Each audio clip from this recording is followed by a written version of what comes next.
From the 700 WLW Newsroom, here's Brian Combs.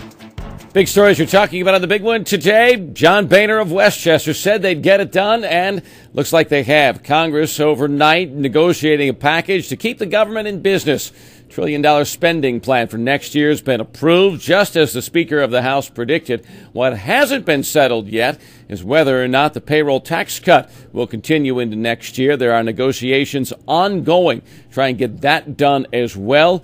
Keep a watch here at 700WLW.com for the latest on the congressional negotiations. Not returning to Congress, Jeff Davis of Northern Kentucky says this is it. The four-term Republican who's been representing the Bluegrass says he will not be running for re-election. Savings coming on your electric bill if you're a customer of Duke Energy.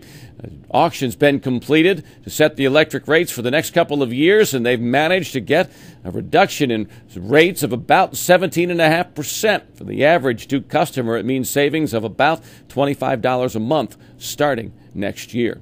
They ripped off their church. West Side couple going to court today accused of stealing from St. Aloysius on Bridgetown Road. Brian and Karen Minning are accused of ripping off several charitable events at the church that they were in charge of, like the Monte Carlo night.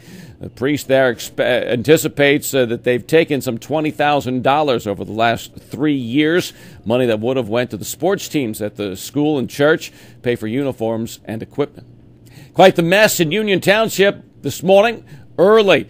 Truck going through the intersection of Old 32 and State Route 74 lost control. Police say the driver was going too fast. He wiped out, flipped over several times in the process, took down a number of utility poles, and took out the traffic lights at that intersection. ODOT crews were there several hours this morning repairing the damage that was done. The intersection's open now. Don't know who the driver was or a passenger that was taken to the hospital. No word either on their conditions. If you watch Jeopardy tonight, find out just how a local teacher has done.